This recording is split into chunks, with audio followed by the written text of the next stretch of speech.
June 1947. The Strait of Malacca. A narrow waterway stretching between the Indonesian island of Sumatra and the Malay Peninsula, where the waters of the Indian Ocean merge with the South China Sea.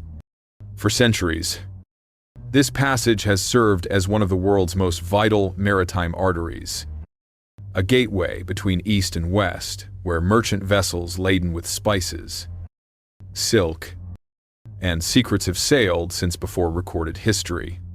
But the strait holds darker legacies as well.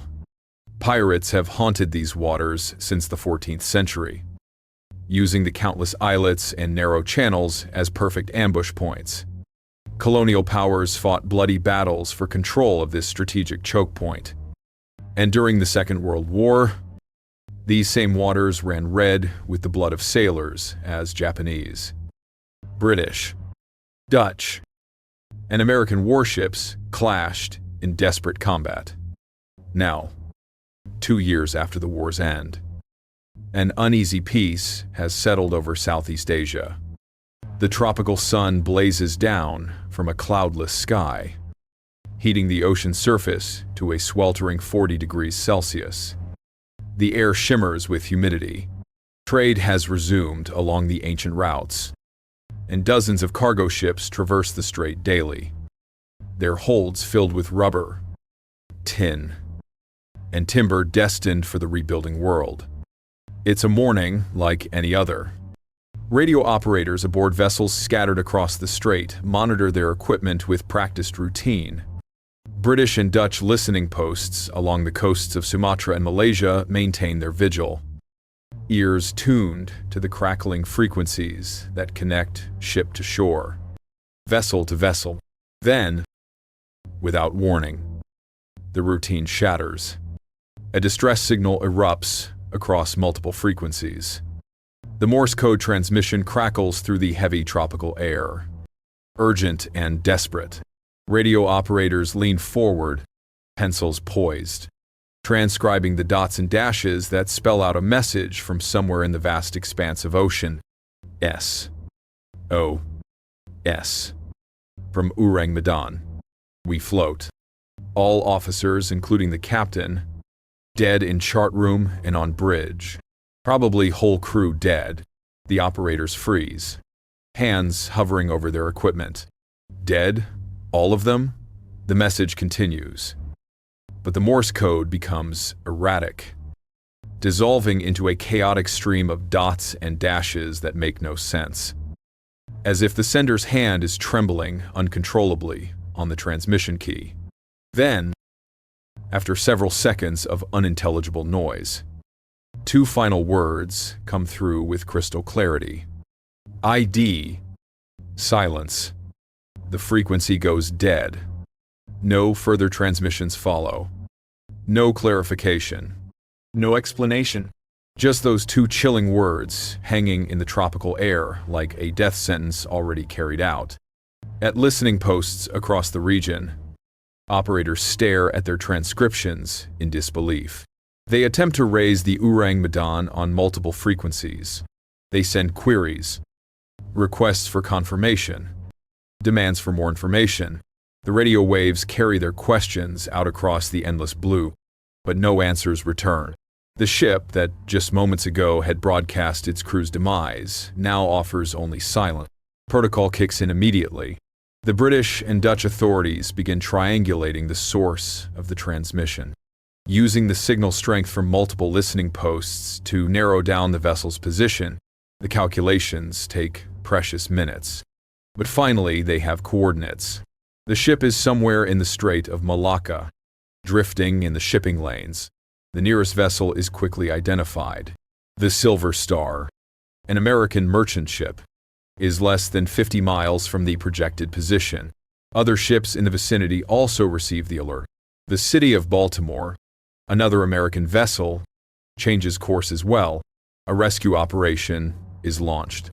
Though, based on that final transmission, everyone involved harbors grave doubts that there will be anyone left to rescue. But what ship is this? The operators check their logs, their registry books. Ourang Medan, The name itself is curious. Ourang, or Ourang, means man or person in Malay and Indonesian. Medan is the largest city on the Indonesian island of Sumatra.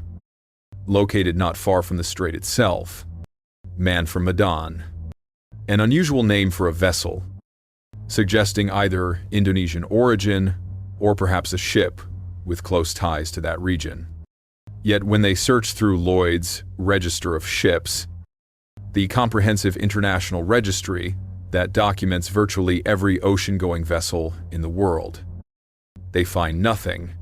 No ship named Ourang Medan appears in its pages, no registration number, no home port, no record of construction or ownership. How can a ship large enough to carry a full crew and send distress calls across hundreds of miles simply not exist in any official record? The question troubles the authorities, but there's no time to investigate such mysteries now. A vessel is in distress. Men may be dying or already dead. The protocols of the sea demand action, not bureaucratic inquiry. Aboard the Silver Star, Captain Anderson receives the alert and immediately orders a course change. His crew springs into action, adjusting their heading toward the coordinates provided by the shore stations. The ship's engines thrum louder as they increase speed, cutting through the glassy tropical waters. As they steam toward the location, Anderson gathers his officers in the chart room. They study the message transcription that was relayed to them by radio. All dead? How is that possible? What could kill an entire crew so suddenly that they had time only to broadcast a brief distress call? The possibilities they discuss are grim. Fire. Though the message mentioned nothing about flames. An explosion. Perhaps. Though, again, wouldn't that have been mentioned? Poisonous fumes from the cargo hold? Carbon monoxide from a malfunctioning boiler? An attack by pirates.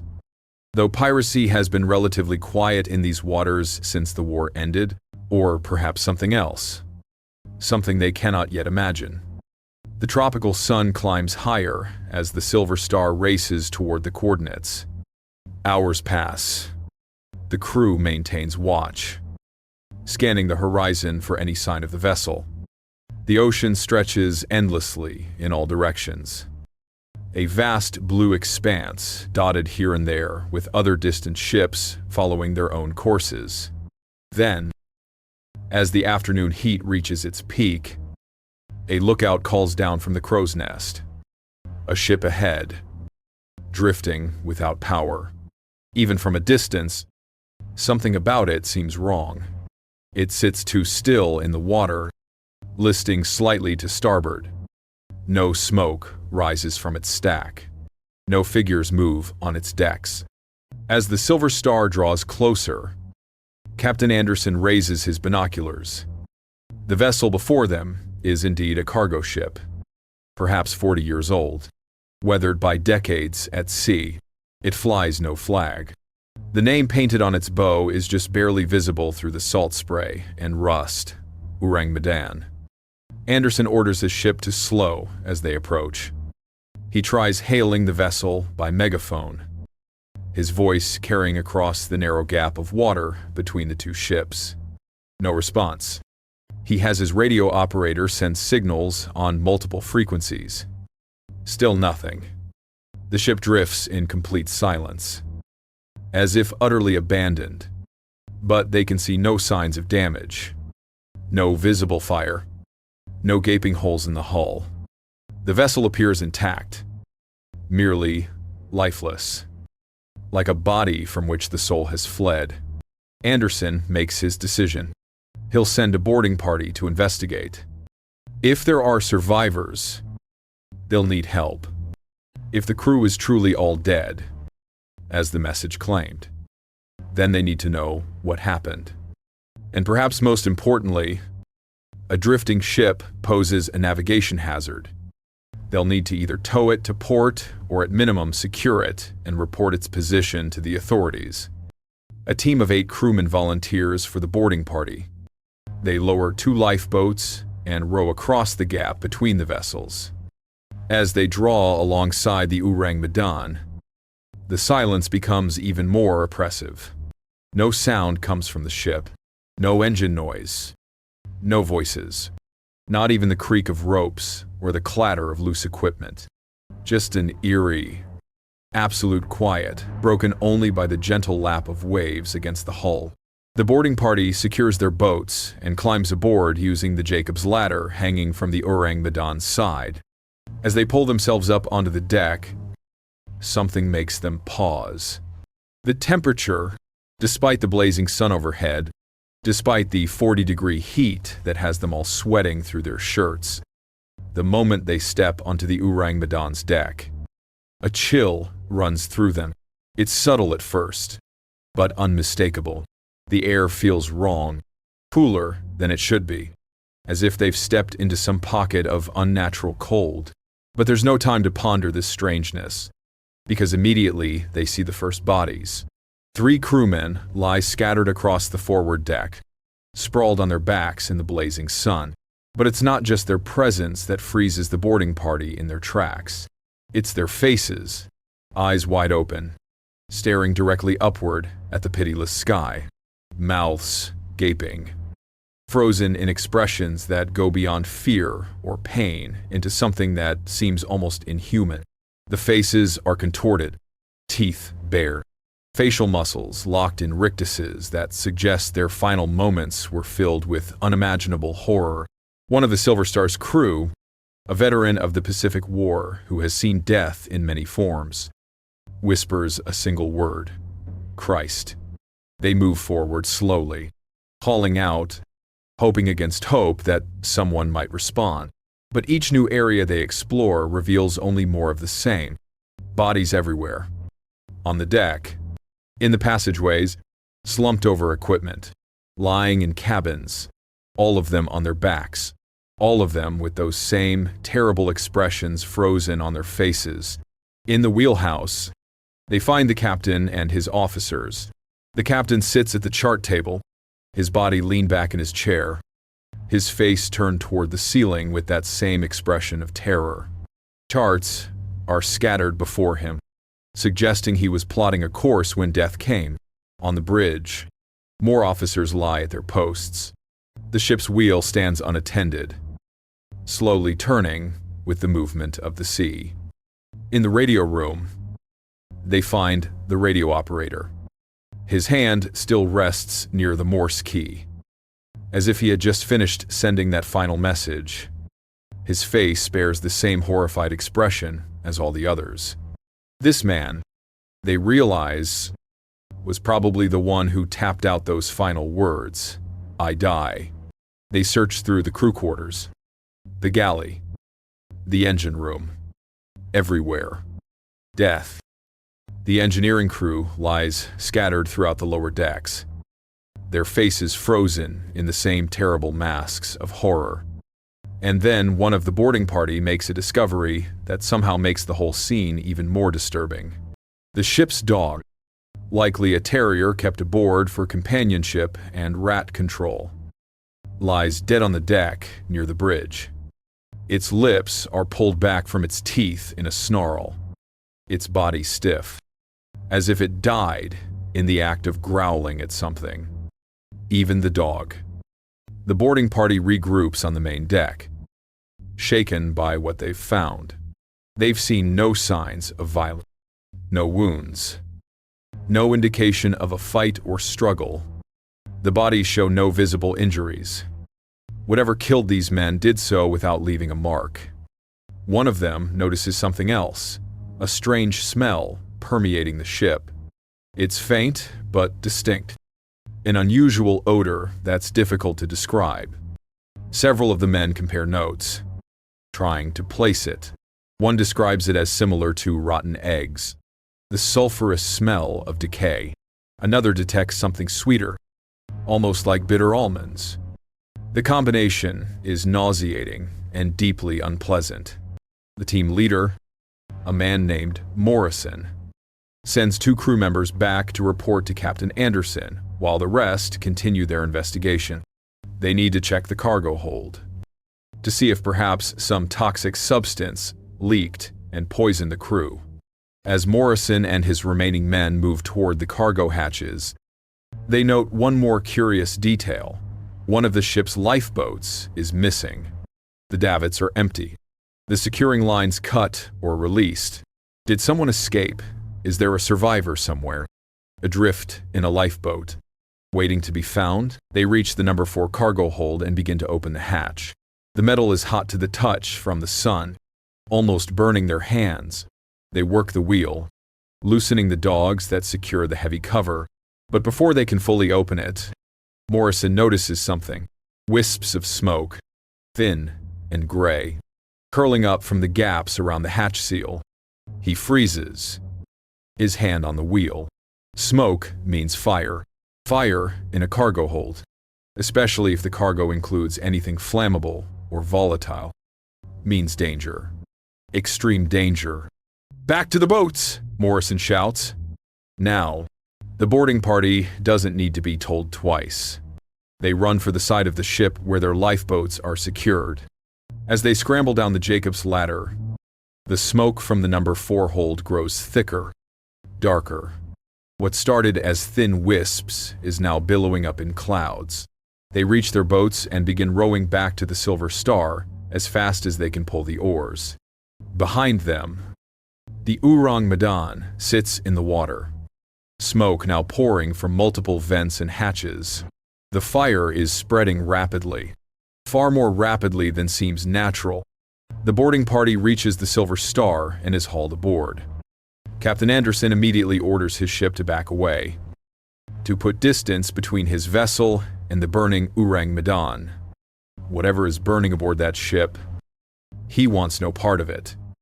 They don't have to wait long to discover what happens next. The fire intensifies with shocking speed. Flames now visible through the smoke. Heat distorts the air around the burning vessel. And then, with a roar that echoes across the water like thunder, the Ourang Medan explodes. The blast is massive, violent. Witnesses will later describe how the ship actually lifted out of the water as if some giant hand had reached up from beneath and shoved it skyward. Flames erupt in all directions. Debris rains down into the surrounding sea. The force of the explosion can be felt even aboard the Silver Star, a concussive wave that ripples through the air and water. For a moment, the Ourang Medan seems to hang suspended, engulfed in fire. Then, as quickly as it rose, it drops back down. The hull, torn open by the explosion, begins taking on water immediately. Within minutes, the ship is listing heavily. Within an hour, it has slipped beneath the surface, taking with it all evidence of what happened.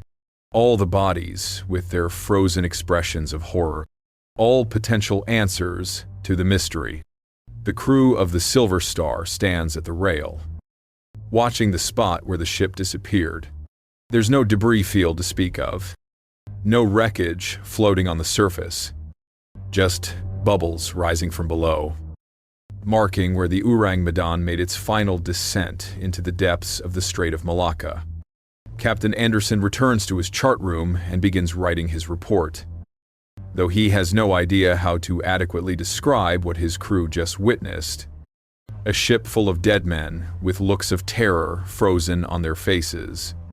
An inexplicable fire that consumed the vessel almost instantly. An explosion and sinking that left no survivors and precious few answers. He writes down the name Ourang Medan, the man from Medan, a ship that, according to all official records, never existed at all. But Captain Anderson and his crew know what they saw. They know what they boarded. They know about the bodies, the expressions, the strange cold, the peculiar smell. They know it was real, don't they? As the Silver Star resumes its original course, leaving behind only disturbed water to mark where the ghost ship sank. One question echoes in the minds of everyone who witnessed the event. What in God's name happened aboard the Ourang Medan? To understand the mystery of the Ourang Medan, We must first understand the world in which this story emerged. The year is 1947, and the stage upon which this maritime tragedy allegedly unfolded is one of the most strategic and dangerous waterways on Earth. The Strait of Malacca stretches approximately 500 miles between the Indonesian island of Sumatra to the southwest and the Malay Peninsula to the northeast. At its narrowest point, the channel is barely 40 miles wide. For more than 2,000 years, this bottleneck has served as the primary maritime route connecting the Indian Ocean to the South China Sea and the Pacific beyond. Every ship sailing between India, the Middle East, and Africa on one side, and China, Japan, and the rest of East Asia on the other, must pass through these waters. The strait's importance cannot be overstated. It has always been a highway for trade, a passage for empires, and a battleground for those who sought to control the flow of commerce between East and West. Arab traders used it to carry spices and silk. Chinese junks navigated its treacherous currents. European colonial powers fought bitter wars to dominate it. But the strait has always been more than just a trade route. Its geography makes it perfect for darker purposes as well. Hundreds of small islands dot the waterway, creating countless hiding places. The narrow channels and shallow waters make it difficult for large vessels to maneuver quickly. For pirates, it has been paradise since at least the 14th century. Malay and Indonesian raiders would strike from concealed positions among the islands, overwhelming merchant ships before they could react or escape. By 1947, piracy has diminished but not disappeared. The war has left the region unstable, lawless in many areas. Desperate men with military weapons and small, fast boats still prowl these waters, looking for opportunities. The war itself has only recently ended. Just 2 years earlier, in August 1945, Japan surrendered after the atomic bombings of Hiroshima and Nagasaki. For nearly 4 years before that, Southeast Asia had been under brutal Japanese occupation. The Dutch East Indies, as Indonesia was then known, had been a particularly valuable prize. The islands produced rubber, oil, tin, and other resources essential for the Japanese war machine. Now, in 1947, the region is in transition. The Japanese are gone, but the old colonial order is crumbling. The Netherlands is attempting to reassert control over the Dutch East Indies, but Indonesian nationalists are fighting for independence. British forces occupy parts of Malaysia. American vessels ply the waters, part of the massive post-war shipping network that is slowly reconnecting a shattered world. It is a time of secrets. The war has left behind not just physical destruction, but a legacy of covert operations, hidden caches, and classified information that nations are desperate to conceal. Chemical weapons, biological agents, secret facilities, war crimes. The victorious Allies are working hard to control the narrative of what happened during the war years, and some truths are being buried as thoroughly as the millions of dead. Japan's activities in this region were particularly dark, from their headquarters in Manchuria, a territory in northern China that Japan had occupied since the early 1930s. They ran a secret research program that became one of the most horrific chapters of the entire war. Unit 731, commanded by Lieutenant General Shiro Ishii, a microbiologist and Army medical officer, was ostensibly a water purification unit. In reality, it was something far more sinister. Unit 731 conducted experiments on human subjects, primarily Chinese civilians and prisoners of war. They tested chemical weapons, biological agents, and disease vectors on living people. They exposed prisoners to plague, anthrax, and cholera. They performed vivisections without anesthesia. They tested the effects of extreme cold, extreme heat, and extreme pressure on the human body. Thousands died in agony. But Unit 731's primary goal was to develop chemical weapons and biological weapons that could turn the tide of war in Japan's favor. They produced plague-infected fleas. They created bombs filled with disease agents. And they manufactured vast quantities of poison gas and nerve agents. When Japan surrendered in 1945, the question of what happened to these weapons became urgent. Where were the stockpiles? Who controlled them? The Americans, arriving as occupation forces, quickly realized the danger. These weapons could not be allowed to fall into the wrong hands. They also realized something else. The research data from Unit 731's experiments, as morally reprehensible as it was, represented unique information that no Western nation possessed. Human experimentation is forbidden. But here was data already gathered. The Americans made a deal. In exchange for the research data and information about Japan's biological and chemical weapons programs, they granted immunity to many of Unit 731's leadership, including Shiro Ishii himself. No war crimes trials, no punishment. Just hand over the data and go free. But this created another problem. The Geneva Protocol of 1925 had banned the use of chemical and biological weapons in warfare. While it didn't explicitly ban the production or stockpiling of such weapons, no nation wanted to be seen openly possessing them. If the Americans had indeed taken control of Japanese chemical weapons stockpiles, they couldn't simply load them onto military transports and ship them home. That would be a public relations nightmare and a violation of international norms. So how do you move illegal or morally questionable cargo across the ocean without detection? You use ships that don't officially exist. Unregistered vessels. Old tramp steamers purchased through shell companies. Ships that can disappear from the records if something goes wrong. This is the world in which the Ourang Medan allegedly sailed. A world of secrets and cover-ups. A world where nations were rebuilding but also maneuvering for advantage in what was already becoming apparent would be a new kind of conflict. The Cold War between the United States and the Soviet Union was beginning, and both sides were desperate for any advantage, any weapon, any intelligence that might tip the balance of power. The Strait of Malacca, in this context, becomes not just a trade route, but a smuggling route. A place where ships carrying things that shouldn't exist could make their way from one part of the world to another, far from prying eyes and official scrutiny. The Dutch vessels that plied these waters in 1947 were operating in their own complicated context. The Netherlands had been devastated by the war.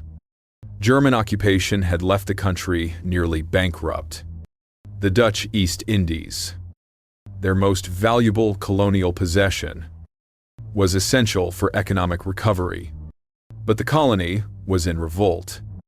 Indonesian nationalists under Sukarno had declared independence in 1945, and the Dutch were fighting a losing battle to maintain control. Dutch ships in these waters were therefore often operating under difficult circumstances. Some were legitimate merchant vessels trying to re-establish trade networks. Others were transporting troops and military supplies for the colonial war.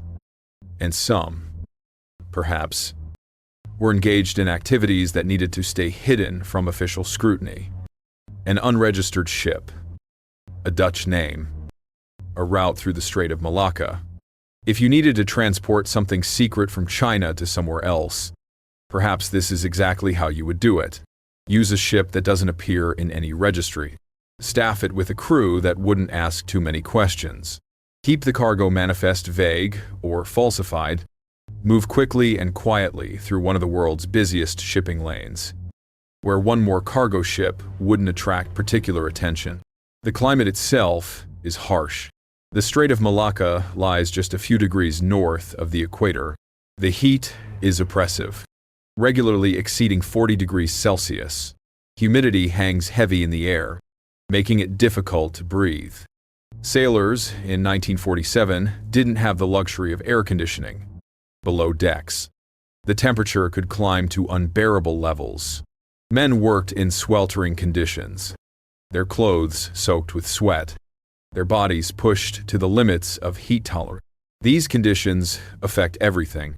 Metal expands in the heat, seals and gaskets deteriorate faster. Chemical reactions accelerate. If you're transporting hazardous materials in such an environment, even small mistakes in storage or containment could have catastrophic consequences. The shipping technology of the era also matters. These were not modern container ships with sophisticated cargo management systems. They were old-fashioned freighters with basic cargo holds, minimal ventilation, and simple boiler-driven engines. Safety standards were lower. Inspection protocols were lax, especially for vessels operating outside normal channels. If something went wrong aboard such a ship, help could be hours or even days away. Radio communication was limited to Morse code and short-range voice transmission. There were no satellites, no GPS, no instant global communication. A ship in distress could broadcast an SOS, but whether anyone would hear it or be close enough to respond was a matter of chance. The waters themselves hold danger beyond the heat and the pirates. Sudden storms can blow up with little warning. Currents are treacherous in the narrow passages between islands. Coral reefs lurk beneath the surface, ready to tear open the hull of any ship that strays from the shipping lanes. Navigation requires constant vigilance and expert seamanship. This, then, is the context in which the Ourang Medan story emerges. A dangerous waterway in a region recovering from brutal occupation. Nations desperate to hide the evidence of war crimes and illegal weapons programs. Ships operating outside official channels for reasons both legitimate and shadowy. A climate that makes every voyage an endurance test. And a maritime culture where superstition and hard reality exist side by side. Sailors in these waters in 1947 believe in omens. They believe that certain ships are unlucky, that certain routes are cursed, that the sea itself has moods and intentions. They've seen too much death, too many ships that simply disappeared, too many crews that sailed into the horizon and were never heard from again. The war has left psychological scars as deep as the physical ones. Men who survived the Japanese occupation, who endured the brutality of the Pacific War, who witnessed things that defy description. These men are not easily shocked, but they also carry with them a heightened sensitivity to danger, an instinct that tells them when something is deeply wrong.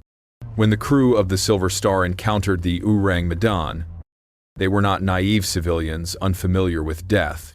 They were experienced sailors, many of them veterans, who had seen combat and tragedy.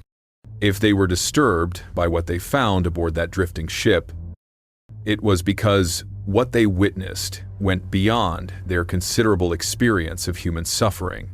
The name of the ship itself, Ourang Medan, man from Medan, carries its own significance. Medan is a major port city on Sumatra's northern coast, the largest city on the island, and a crucial hub for trade and shipping. During the Japanese occupation, it had been an important strategic location. After the war, it became a center of Indonesian nationalist activity. A ship bearing the city's name would have clear ties to the region, suggesting local ownership, or at least strong connections to the Dutch East Indies. But no such ship appears in any official record.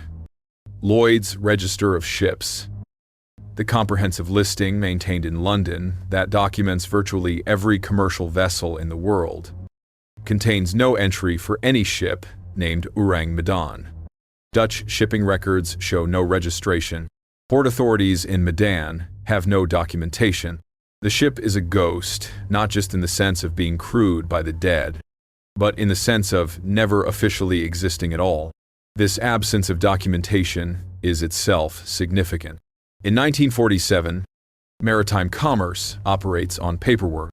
Ships must be registered, insured, and documented. They must clear customs at every port. They must maintain logs and manifests. The absence of such records suggests either a clerical error of massive proportions or deliberate concealment. If the Ourang Medan was indeed transporting illegal or classified cargo, the lack of official documentation makes perfect sense. You can't leave a paper trail if you're moving chemical weapons or other contraband.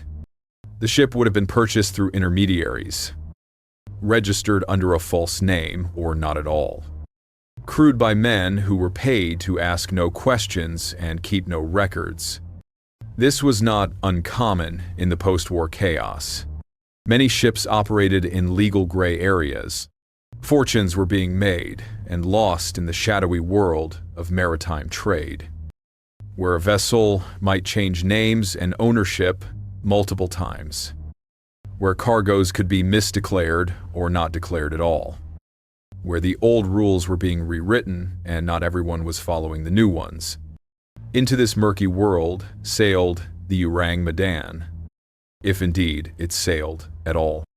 A ship without a past, carrying a crew whose names we don't know, transporting cargo that may have been deadly, following a route that would take it through some of the most dangerous waters in the world.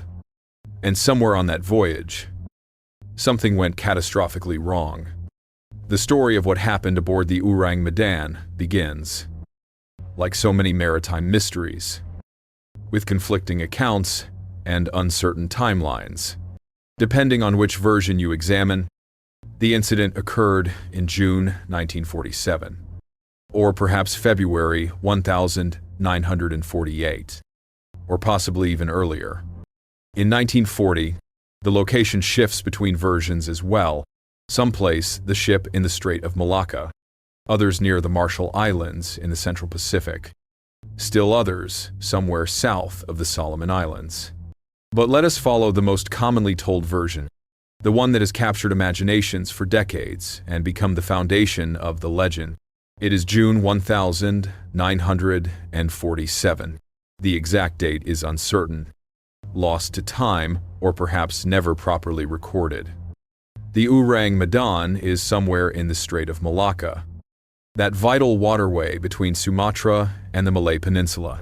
The ship has departed from an unknown port, carrying an unknown cargo to an unknown destination. Everything about its voyage is shrouded in mystery. The vessel itself, according to descriptions pieced together from various accounts, is an older cargo steamer, perhaps 40 years old by this time. It displaces around 5,000 tons. Its hull is weathered by decades of salt water and tropical sun. The crew numbers approximately 23 men, though this figure varies depending on the source. They are a mix of Dutch officers and Indonesian sailors, a common arrangement for ships operating in the Dutch East Indies. What cargo sits in the holds of the Ourang Medan? This is one of the central questions of the entire mystery. The ship's manifest, if it ever existed, has never been found. Some accounts suggest sulfuric acid. Others mention potassium, cyanide, and nitroglycerin. Still, others whisper of far more sinister materials: chemical weapons, nerve agents, substances that should not exist in the civilian maritime trade. The weather on this particular day is typical for the region. Clear skies, blazing sun, oppressive heat and humidity. The sea is relatively calm, with gentle swells rolling beneath the ship's hull. There is nothing about the conditions to suggest impending disaster. No storm on the horizon, no unusual atmospheric phenomena, just another scorching tropical day in one of the world's busiest shipping lanes. But sometime during the morning hour, something goes terribly wrong. We can only imagine what the first signs might have been. Perhaps a faint odor detected by one of the crew. Perhaps unusual symptoms. A headache or dizziness. Difficulty breathing. Perhaps something in the cargo hold shifts. A container breaks open. A seal fails. Whatever the trigger, it happens quickly. Crewmen on deck suddenly begin to feel ill. The symptoms intensify with shocking speed. Men who were working normally just moments before are now staggering, gasping for air. Some clutch at their chests. Others fall to their knees, retching. The terror spreads through the ship like wildfire as more and more of the crew are affected. In the engine room, the stokers and mechanics are hit especially hard. The confined space, the heat, the poor ventilation, all these factors accelerate whatever is happening. Men collapse at their stations. The rhythmic sound of the engines continues for a while, but there is no one left to tend them. On the bridge, the officers realize something catastrophic is occurring. The captain orders an emergency distress call. The radio operator, already feeling the effects himself, staggers to his equipment. His hands shake as he begins tapping out the Morse code message that will echo across the maritime frequencies. The message is urgent, desperate. Multiple ships in the region, along with shore stations in Sumatra and Malaysia, pick up the transmission. British operators at their listening posts lean forward, transcribing the dots and dashes. Dutch stations do the same.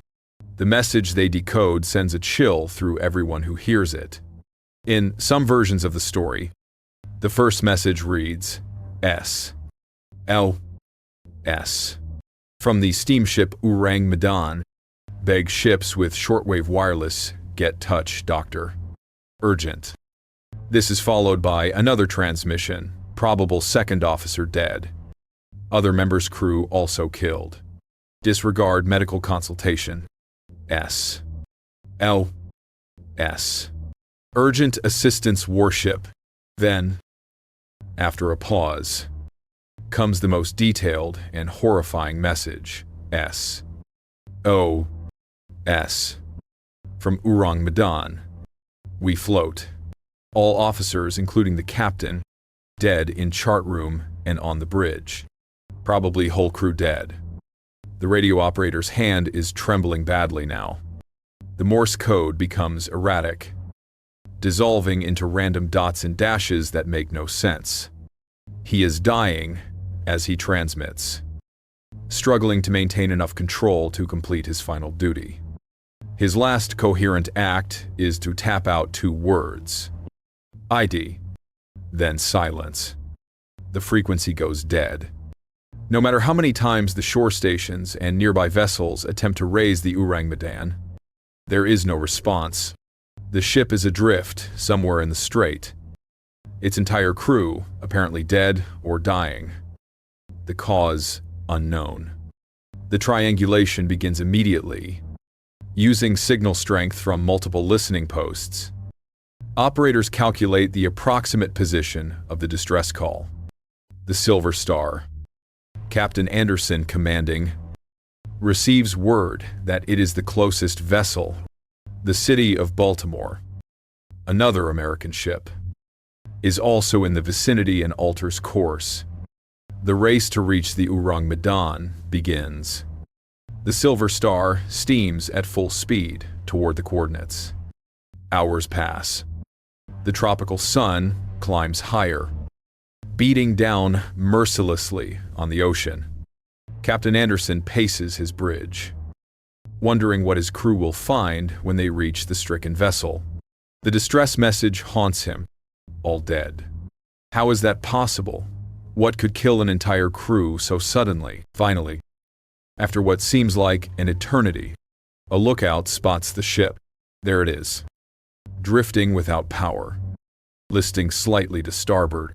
As they approach, the unnaturalness of the scene becomes more apparent. The vessel is completely silent. No smoke from the stack. No movement on deck. No response to hails by megaphone or radio. It's as if the ship has been abandoned, left to drift like a piece of flotsam on the endless blue. Captain Anderson orders a boarding party prepared. 8 men volunteer. Experienced sailors who have seen their share of emergencies at sea. They lower 2 lifeboats and row across the gap between the vessels. The water is calm, almost glassy, reflecting the harsh sunlight. Sweat drips from their faces as they pull on the oars. They reach the Ourang Medan and secure their boats to the Jacob's ladder hanging down the side of the hull. One by one, they climb up, pulling themselves aboard.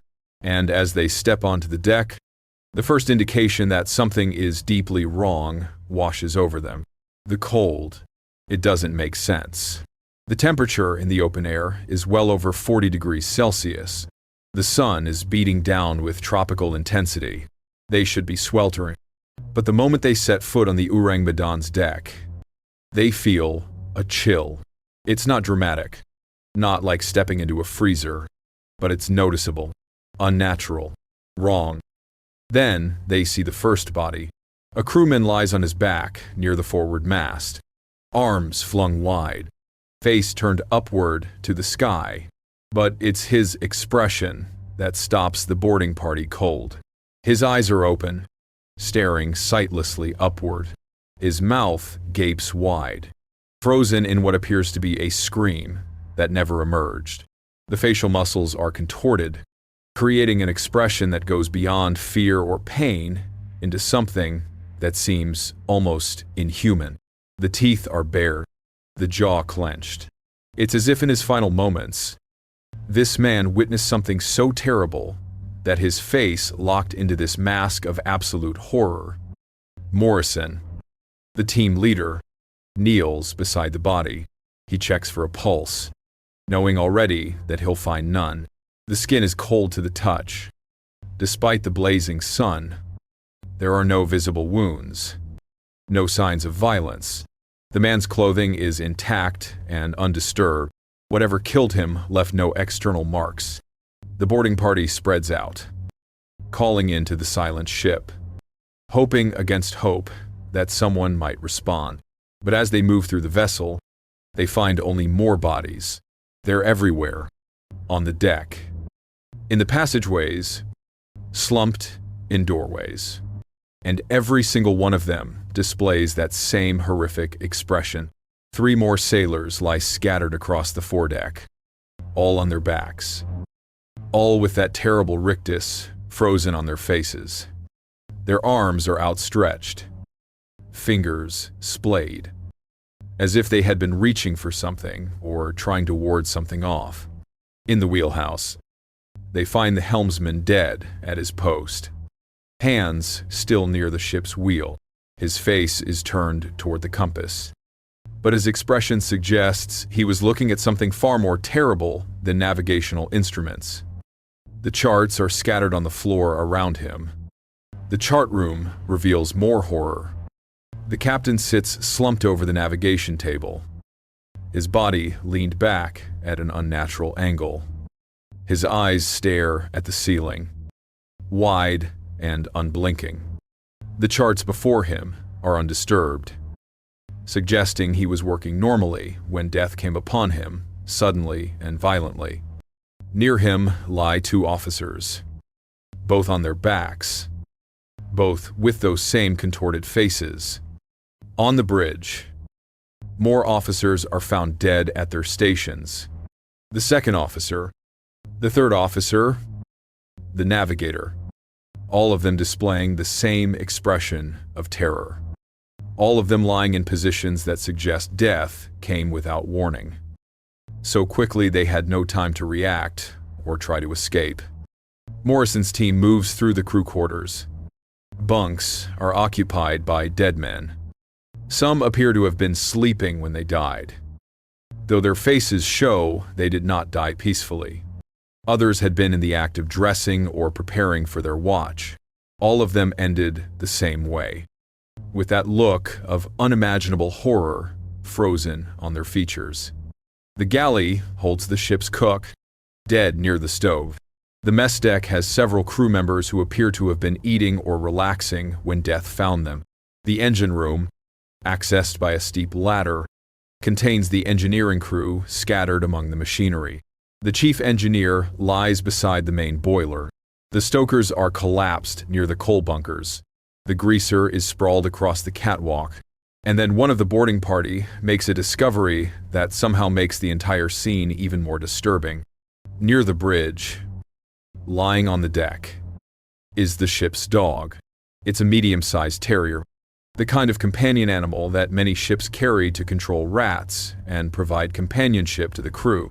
The dog is dead, its body stiff with rigor mortis. But what freezes the sailor in place is the animal's expression. Its lips are pulled back from its teeth in a snarl. Its hackles are raised. It died in the act of growling at something. Its final moments apparently filled with the same terror that claimed the human crew. Even the dog. Whatever happened aboard this ship, it affected every living thing. The boarding party regroups near the main deck hatch, shaken by what they've discovered. Morrison does a quick count. They've found at least 20 bodies, possibly more. That accounts for most, or all, of a typical cargo ship crew of this size. But there's one curious detail. One of the ship's lifeboats is missing. The davits are empty. The securing lines either cut or properly released. Did someone escape? Is there a survivor somewhere? Adrift in the ocean, waiting to be found? As they discuss their findings, another detail becomes apparent. There's a smell aboard the ship. Faint, but distinctive. It's hard to describe. Several of the men compare notes, trying to place it. One describes it as similar to rotten eggs, that sulfurous stench of decay. But there's something else mixed in. Something sweeter and more acrid. Another crew member says it reminds him of bitter almonds, though he's never actually smelled bitter almonds and isn't sure why that comparison comes to mind. The combination is unpleasant and deeply unsettling.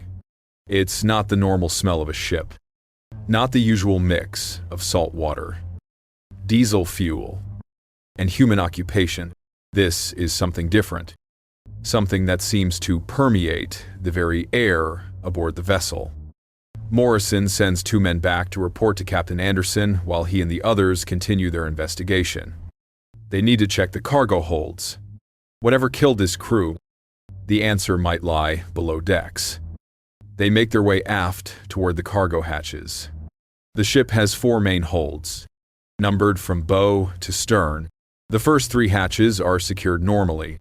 The dog's tight, the cover's in place. But as they approach the number 4 hold, Morrison notices something that makes him pause. Wisps of smoke, thin and gray. They're curling up from the gaps around the hatch cover. At first, it's barely visible, easy to miss.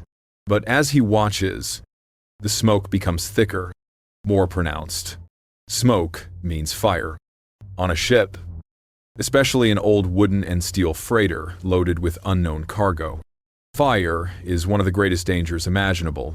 Morrison has been at sea long enough to know what happens when fire gets into a cargo hold. If the cargo includes anything flammable or volatile, the result can be catastrophic. He reaches out to touch the hatch cover, then jerks his hand back. The metal is hot, almost burning hot. Far hotter than it should be, even under the tropical sun. The heat is coming from below, from inside the hold. Whatever is burning down, there is generating significant heat. Morrison makes the decision instantly. There's no time to investigate further. No time to open the hatch and see what's below. The smoke is increasing by the second, and where there's smoke, flames are sure to follow. "Abandon ship!" he shouts to his crew. "Back to the boats!"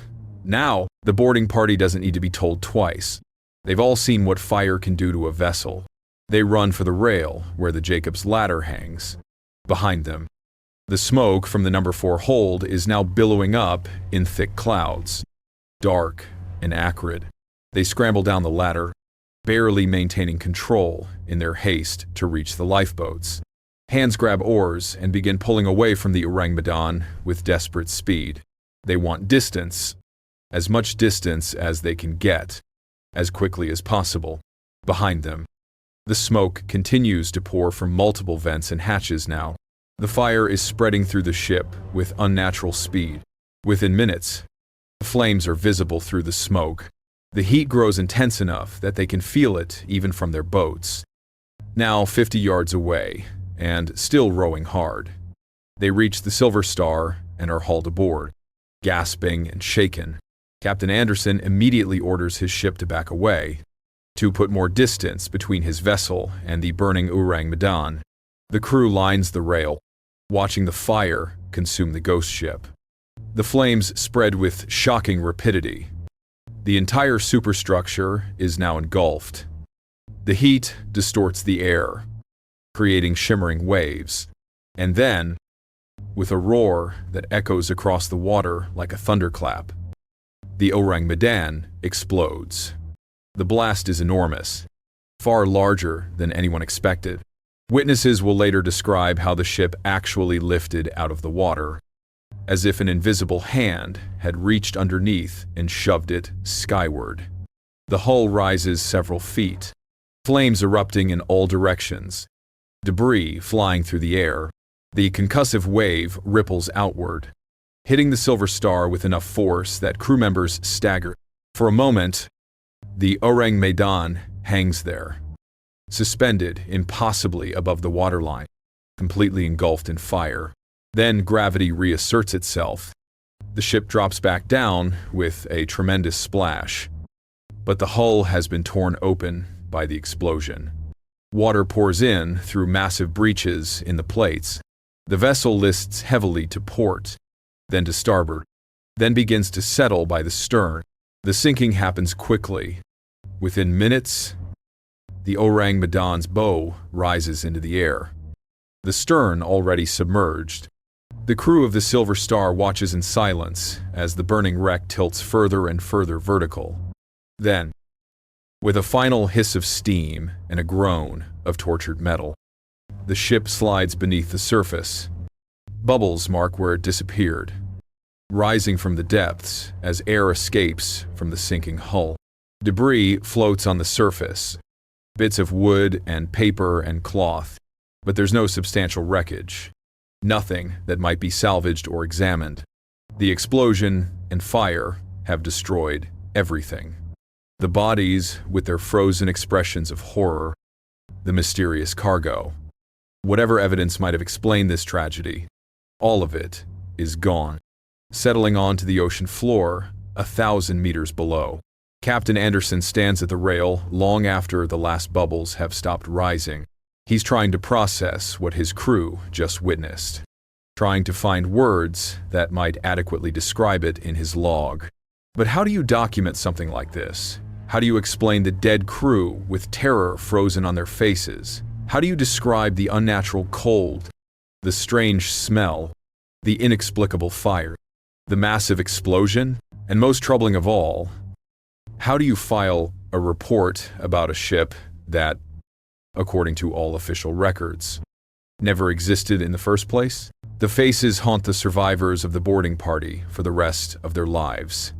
Years later, some of them will still wake in the night, sweating and gasping, having dreamed once again of those terrible expressions frozen in death aboard the Ourang Medan. Morrison, the team leader, tries to describe it to Captain Anderson in his immediate report, but words fail him. He's a veteran sailor who has seen death at sea in many forms. He's pulled drowned men from the water. He's seen bodies mangled in machinery accidents. He served in the Pacific War and witnessed the aftermath of naval battles. But what he saw on the Ourang Medan is different. It's worse, somehow, than anything he's encountered before. The medical term for what they witnessed is rhesus sardonicus, though Morrison doesn't know this at the time.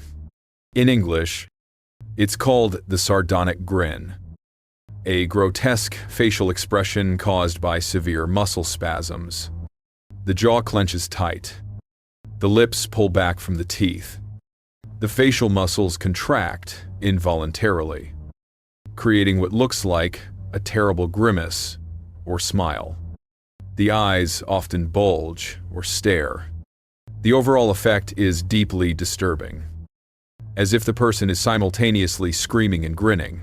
This phenomenon has been known since ancient time. In Sardinia, an Italian island in the Mediterranean, there was once a practice involving a plant called Oenanthe crocata, commonly known as hemlock water dropwort. This plant contains powerful neurotoxins. In ancient times, it was used in ritual sacrifices. When administered in sufficient quantities, the toxin causes violent convulsions and muscle spasms. The face contorts into that characteristic grimace. Death follows relatively quickly, but the expression remains, frozen in place by the contracted muscles. The boarding party from the Silver Star didn't know about Sardinian rituals or botanical neurotoxins, but they recognized terror when they saw it. Every single body aboard that ship wore the same expression, young crew members and old, officers and ordinary sailors, the captain in his cabin and the stoker in the engine room. All of them had died with their faces locked in that mask of absolute horror. What could cause such an expression? What could trigger such violent muscle contractions in every person aboard a ship? But the faces are only part of the horror. There's also the cold.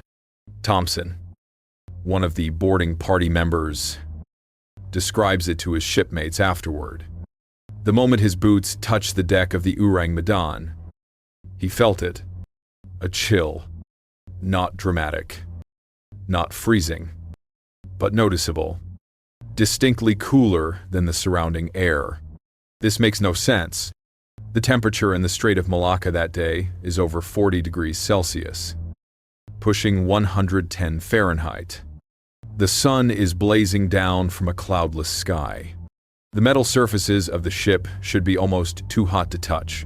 Below decks, in the confined spaces, the heat should be suffocating, but it isn't. Throughout the ship, the boarding party experiences this same inexplicable coolness. In the chart room, where the captain lies dead, the air feels almost comfortable. In the crew quarters, where tropical heat should make the cramped space unbearable, there's this strange chill. Thompson touches one of the bodies, checking for signs of life, even though it's clearly too late. The skin is cold, not just cool, but genuinely cold, as if the man has been lying in a refrigerator. This, too, makes no sense. Bodies cool after death, but not this quickly, and certainly not when they're lying in tropical heat. If anything, bodies should retain heat longer in such conditions. Several of the crew members mention feeling a shiver run down their spine when they're aboard the Ourang Medan. At the time, they attribute it to the disturbing scene around them, the psychological impact of seeing so many dead with those terrible expressions. But afterward, comparing notes, they realize they all felt the same physical sensation of cold. Some of them, influenced by superstition and maritime folklore, will later claim they felt a presence aboard that ship, something beyond the physical, something that watches from the shadows. But in their official reports, they stick to the facts they can verify. The temperature felt wrong. The bodies were cold. The air itself seemed different. Then there's the smell. Riley, another member of the boarding party, has the most acute sense of smell of any of them. He's the first to notice the odor permeating the ship. At first, it's subtle, barely detectable under the normal maritime smells of salt water and diesel. But as they move deeper into the vessel, it becomes stronger, more distinct. He describes it as two separate components, mixed together. The first is sulfurous, like rotten eggs. Anyone who's encountered hydrogen sulfide knows this smell. It's the stench of decay, of organic matter breaking down, of swamps and volcanic vents. It's deeply unpleasant and triggers an instinctive revulsion in most people. But there's something else mixed with it. Something sweeter but no less disturbing. Riley struggles to place it.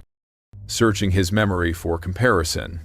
Finally, he lands on bitter almonds. Though he admits he's never actually smelled bitter almonds and isn't sure why this description comes to mind. What Riley doesn't know is that the scent of bitter almonds is associated with cyanide compounds. Hydrogen cyanide gas has a distinctive smell that some people describe as bitter almonds. Not everyone can detect this smell. There's a genetic component to the ability to sense it, but for those who can, it's unmistakable. The combination of sulfurous and almond-like odors suggests a chemical cocktail of some kind. Perhaps multiple substances reacting together, perhaps a complex mixture of toxins. The smell isn't overwhelming, not strong enough to cause immediate symptoms in the boarding party, but it's there, persistent and deeply wrong. Some of the crew members also report a metallic taste in their mouths while aboard the Ourang Medan. This detail appears in several independent accounts. A metallic taste can be a symptom of exposure to certain chemicals, particularly heavy metals or industrial toxins. It's another piece of the puzzle, another clue suggesting that whatever killed the crew involved chemical agents of some kind. And then there's the dog. Of all the details from the Ourang Medan, the dead dog may be the most emotionally affecting. Sailors are a superstitious lot, but they're also practical people who value loyalty and companionship. A ship's dog is more than just a pet. It's a crew member, a morale booster, a living connection to normalcy in the harsh environment of life at sea. The dog aboard the Ourang Medan, a terrier of some kind based on the descriptions, is found near the bridge. Its body is stiff with rigor mortis. But what catches the attention of every man who sees it is the animal's posture and expression. Its lips are pulled back from its teeth in a snarl. Its hackles are raised, the fur along its spine standing on end. Its legs are positioned as if it had been backing away from something, growling a warning. Dogs, many people believe, are more sensitive to danger than human. They can hear frequencies we cannot. They can smell things we miss. Some say they can sense things beyond the physical world. Whether you believe in such things or not, the image of that dog dying while snarling at something invisible is deeply unsettling. What did it see? What did it smell or hear in its final moments? Why did it die with the same expression of terror as the human crew? The boarding party is experienced enough to recognize that whatever killed the crew, that killed the dog as well. And killed it just as suddenly. This rules out certain possibilities. It wasn't a human attack. No pirate or enemy agent would bother poisoning the ship's dog. It wasn't a medical condition affecting just humans. It was something environmental, something in the air or released throughout the ship, something that affected all living things equally. Then, of course, there's the fire and the explosion.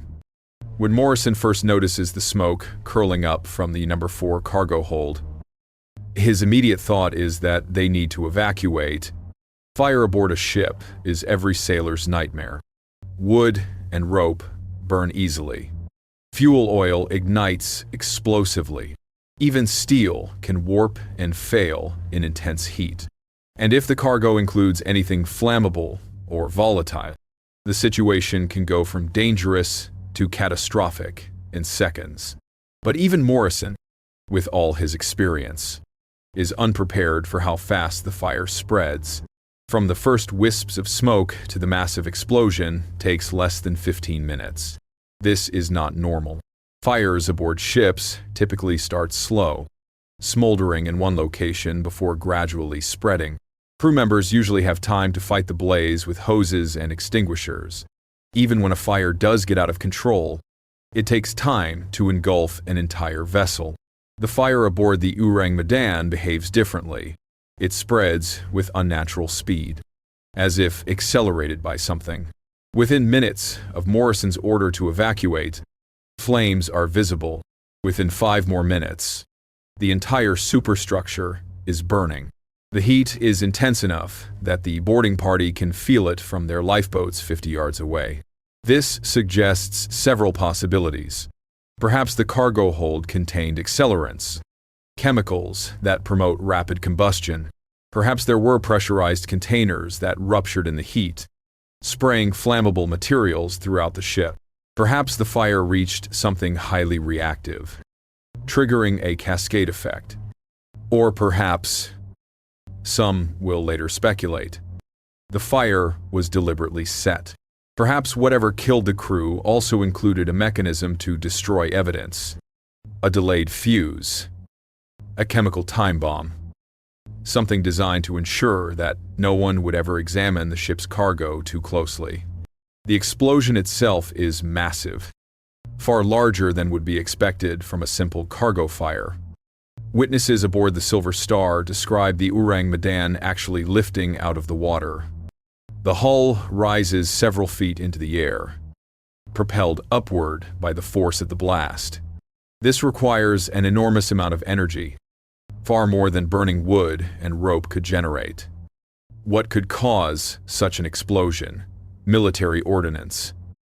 Certainly. High explosives of the kind used in bombs and artillery shells. But would a civilian cargo ship be carrying such materials?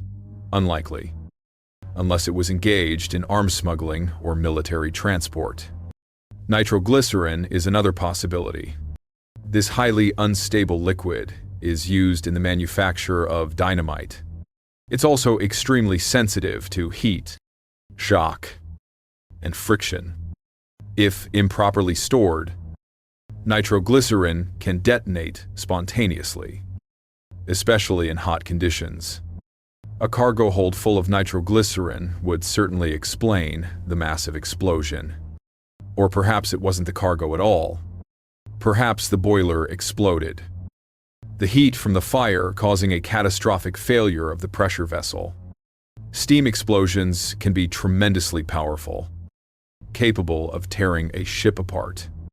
But whatever the cause, the result is the same. The explosion destroys the Ourang Medan completely. The hull is torn open. The superstructure collapses. Fire consumes everything combustible, and within an hour, the ship has slipped beneath the waves, taking all evidence with it. The crew of the Silver Star watches the sinking in stunned silence. They've just witnessed something extraordinary and terrible. A ghost ship full of dead men with horror frozen on their faces. An inexplicable fire. A massive explosion. And now nothing remains but debris floating on the surface and bubbles rising from below. Captain Anderson knows he'll have to file a report about this incident. But what will he say? How can he adequately describe what happened? More importantly, how can he explain encountering a ship that apparently doesn't exist in any official registry? In the days that follow, as the Silver Star continues its voyage, the crew members who boarded the Ourang Medan compare notes and share their observations. They're trying to make sense of what they experienced. They're also, though few of them will admit it, trying to convince themselves that it was real, that they didn't collectively hallucinate the entire thing. Thompson keeps returning to the cold. He can't let it go. Why would a ship sitting in tropical sun feel cold? He's read about reports of supposed hauntings. Stories where people describe cold spots in rooms or buildings.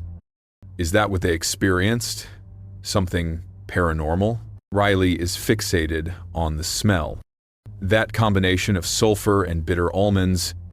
He's done some reading since the incident and learned about hydrogen sulfide and cyanide.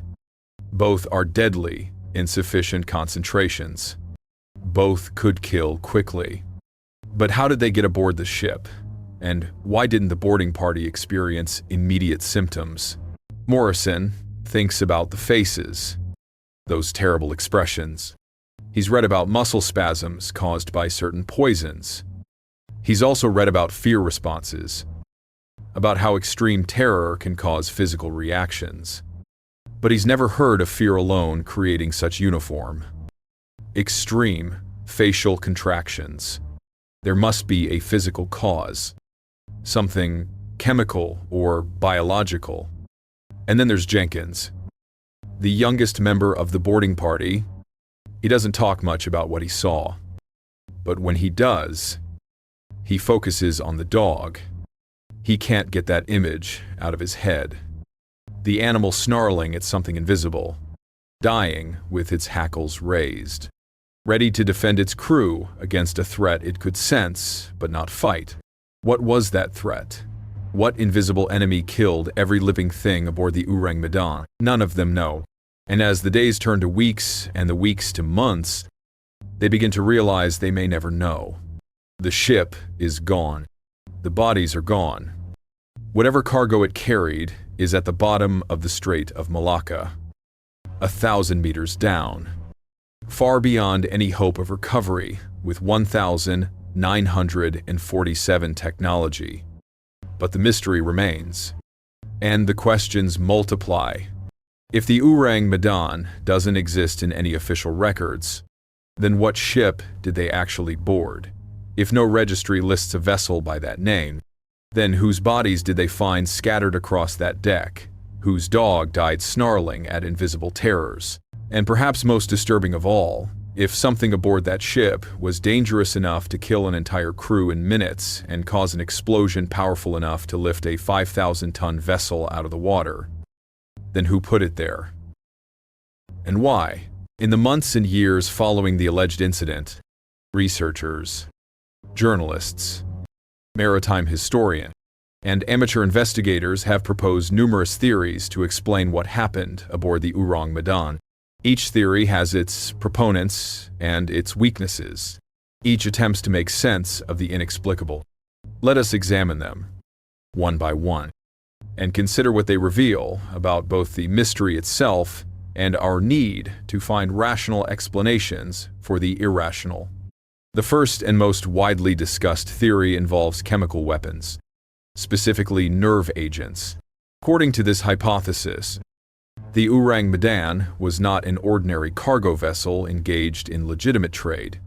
Instead, it was a transport ship carrying illegal chemical weapons, smuggled out of China in the aftermath of World War II. The story goes like this. When Japan surrendered in August 1945, they possessed large stockpiles of chemical and biological weapons stored at various locations throughout their conquered territories, particularly in Manchuria. Unit 731, the notorious Japanese research facility that conducted horrific experiments on human subjects, had produced substantial quantities of nerve agents, poison gas, and biological weapons. When the war ended, these weapons didn't simply disappear. The Americans, as the primary occupation force in Japan, took control of many of these facilities. But what they found there posed a significant problem. The Geneva Protocol of 1925 prohibited the use of chemical weapons in warfare. While it didn't explicitly ban possession or research, no nation wanted to be seen openly acquiring such weapons from a defeated enemy notorious for war crimes. Yet, the intelligence and military value of these weapons was undeniable. The chemicals themselves represented years of research and development. The data from Unit 731's experiments, as morally reprehensible as it was, contained information that no other nation possessed. The Americans made a calculated decision. They granted immunity to many of Unit 731's leaders, including Lieutenant General Shiro Ishii himself, in exchange for their research data and information about Japan's chemical weapons program. But then came the question of what to do with the actual weapons. They couldn't be openly transported on military vessels. That would create an international scandal and potentially violate treaty obligations. The solution, according to this theory, was to use unregistered civilian ships, old cargo steamers that could move through busy shipping lanes without attracting attention. Ships like the Ourang Medan. The theory proposes that the Ourang Medan departed from somewhere in China, Its holds loaded with containers of nerve agents or other chemical weapons. The crew may not have known the true nature of their cargo. The containers would have been labeled as something innocuous. Industrial chemicals, perhaps, or agricultural products. Only the captain and perhaps a few senior officers would have been aware of what they were really carrying. Nerve agents are among the most lethal substances ever created. They work by disrupting the nervous system, specifically by inhibiting an enzyme called acetylcholinesterase. This causes a buildup of acetylcholine, a neurotransmitter, leading to overstimulation of muscles. The symptoms include twitching, convulsions, loss of bodily control, and ultimately death by asphyxiation as the respiratory muscles fail. Crucially, nerve agent exposure can cause severe facial muscle spasm, creating expressions similar to the sardonic grin witnessed aboard the Ourang Medan. The victims' faces would contort, teeth would bare, jaws would clench. Death would come quickly, within minutes or even seconds, depending on the concentration and type of agent. If a container in the cargo hold developed a leak, perhaps due to the extreme heat or rough seas, the nerve agent would vaporize and spread throughout the ship via the ventilation system. The crew would be affected almost simultaneously. Those in enclosed spaces, especially the engine room, would succumb first. Those on the open deck might last slightly longer, but not long enough to escape. This would explain the lack of external injuries. Nerve agents kill without leaving visible wounds. It would explain the facial expressions.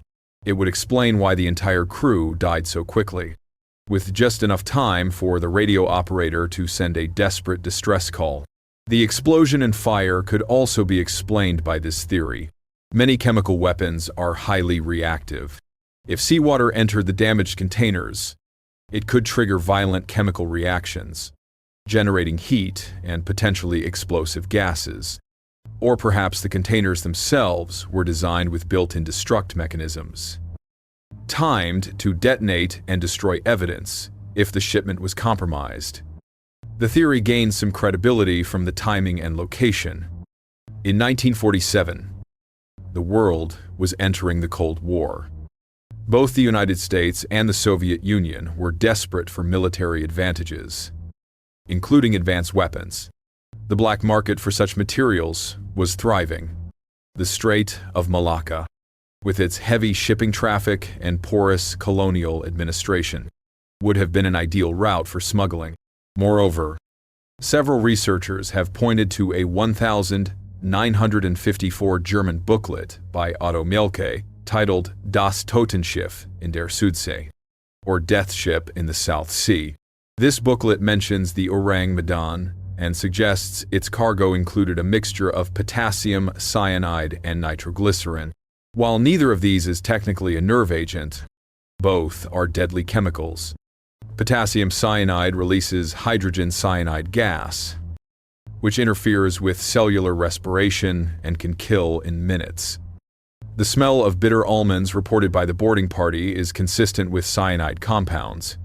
However, this theory has significant weaknesses. If the cargo was nerve agent or cyanide gas, why didn't the boarding party from the Silver Star experience symptoms? They spent considerable time aboard the vessel, breathing the same air that allegedly killed the entire crew. Some nerve agents persist in the environment for extended periods. The boarding party should have at least experienced mild symptoms: headaches, nausea, difficulty breathing. Additionally, the complete absence of any documentation about such a shipment is suspicious. Even secret military operations leave paper trails. There would be requisition forms, transfer orders, security clearances. Yet no such documents have ever surfaced regarding the Ourang Medan, despite decades of researchers searching through declassified archives. The second major theory involves carbon monoxide poisoning from a malfunctioning boiler system. This hypothesis, proposed by writer Vincent Gaddis, among others, suggests a more mundane but still deadly scenario. The Ourang Medan's boiler, crucial for generating steam to power the ship's engines, developed a serious malfunction, perhaps a crack in the combustion chamber, or a problem with the ventilation system. Whatever the cause, carbon monoxide gas began leaking into the ship's interior spaces. Carbon monoxide is a silent killer. It's colorless, odorless, and tasteless. It's produced during incomplete combustion of carbon-based fuels. When inhaled, it binds to hemoglobin in the blood far more readily than oxygen does, preventing the blood from carrying oxygen to the body's tissues. The brain and heart, which require large amounts of oxygen, are affected first. Symptoms of carbon monoxide poisoning include headache, dizziness, confusion, and loss of consciousness. In high concentrations, death can occur within minutes. The victims often don't realize what's happening until it's too late. They simply feel tired and sit down, then lose consciousness and die. Could this explain what happened aboard the Ourang Medan? The theory suggests that a malfunction in the boiler system caused carbon monoxide to accumulate throughout the ship. The crew, going about their normal duties, would have begun feeling ill. As the concentration increased, they would have collapsed wherever they were. The radio operator, recognizing something was terribly wrong, sent the distress call before he, too, succumbed. The fire and explosion could be explained by the same boiler malfunction. If the pressure vessel was damaged, or if fuel was leaking, the heat could have eventually caused an explosion. The fire would have spread from the boiler room through the ship, eventually reaching the cargo and triggering the massive blast that destroyed the vessel. This theory has the advantage of simplicity. It doesn't require conspiracies or secret weapons. Boiler accidents were not uncommon on ships of that era. Carbon monoxide poisoning, while less common on vessels with open decks, was a recognized hazard in confined spaces. However, the theory has major problems. First, carbon monoxide is lighter than air. It tends to rise and dissipate, especially in open environments. While it could accumulate in enclosed spaces like the engine room and crew quarters, it's unlikely to affect crew members working on the open deck in concentrations high enough to kill them quickly. Second, carbon monoxide poisoning doesn't typically cause the kind of violent muscle spasms that would create the facial expressions described by witnesses. Victims of carbon monoxide poisoning usually appear peaceful in death, often described as looking asleep. They don't display the contorted faces, bared teeth, and wide eyes reported aboard the Ourang Medan. Third, the smell. Multiple members of the boarding party reported an unusual odor aboard the ship. Carbon monoxide is odorless. While there might have been other smells from the malfunctioning boiler, they wouldn't match the sulfurous and almond-like odors described. A third theory focuses on sulfuric acid, based on a curious addition to the story that appeared in 1948. According to articles published in the Dutch-Indonesian newspaper De Locomotief, there was allegedly a survivor from the Ourang Medan. This man, described as German, reportedly drifted in a lifeboat to Taongi Atoll in the Marshall Islands. There, he was found by a missionary before dying. He told his rescuer that the Ourang Medan had been carrying approximately 15,000 crates of sulfuric acid, also known as oil of vitriol. The acid had been poorly packaged and stored. During the voyage, containers began leaking. Sulfuric acid is one of the most corrosive substances known to chemistry. It reacts violently with water, generating tremendous heat. When it contacts organic material, it causes severe chemical burns. The vapors are highly irritating to the respiratory system and can be lethal in high concentrations. If the story is true, improperly stored sulfuric acid could explain several aspects of the mystery. Leaking acid, reacting with moisture in the cargo hold, would generate sulfuric acid vapor and heat. The crew, exposed to these vapors, would experience respiratory distress and potentially death. The heat from the reaction could eventually ignite other cargo or structural materials, leading to the fire and explosion. The sulfurous smell reported by the boarding party would be consistent with sulfuric acid vapor. The rapid deaths could be explained by acute exposure to high concentrations of the vapor. However, this theory has its own problem. Sulfuric acid vapor, while dangerous, doesn't typically cause the kind of facial muscle spasms seen aboard the Ourang Medan. The bitter almond smell remains unexplained. And there's the matter of the survivor himself. The distance from the Strait of Malacca to Taongi Atoll is approximately 5,000 miles. Could someone survive that distance in a lifeboat, with no food, limited water, exposed to tropical sun and storms?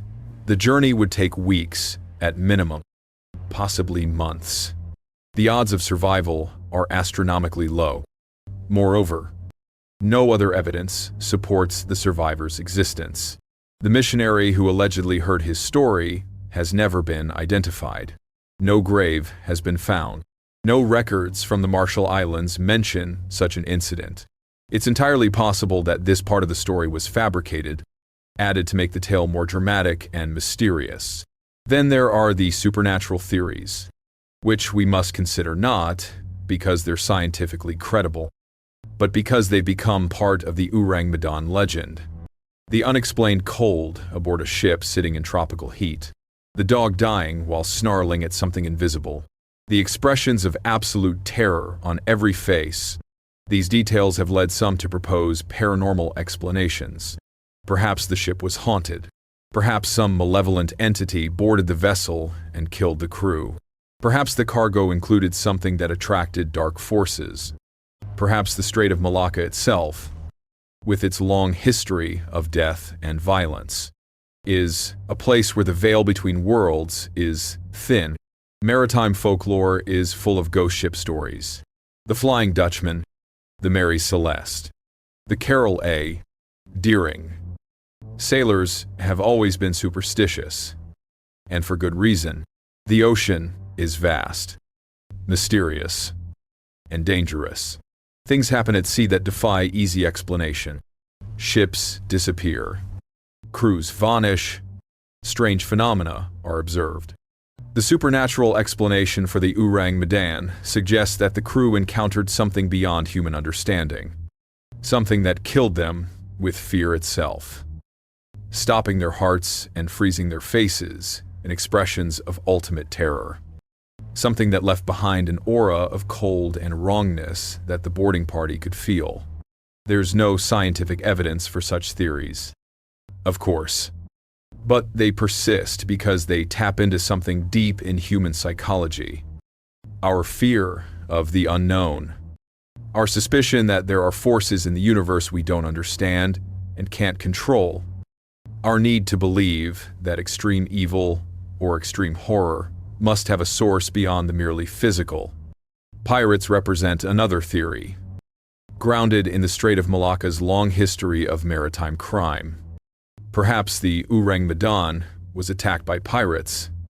The strait has been plagued by piracy for centuries.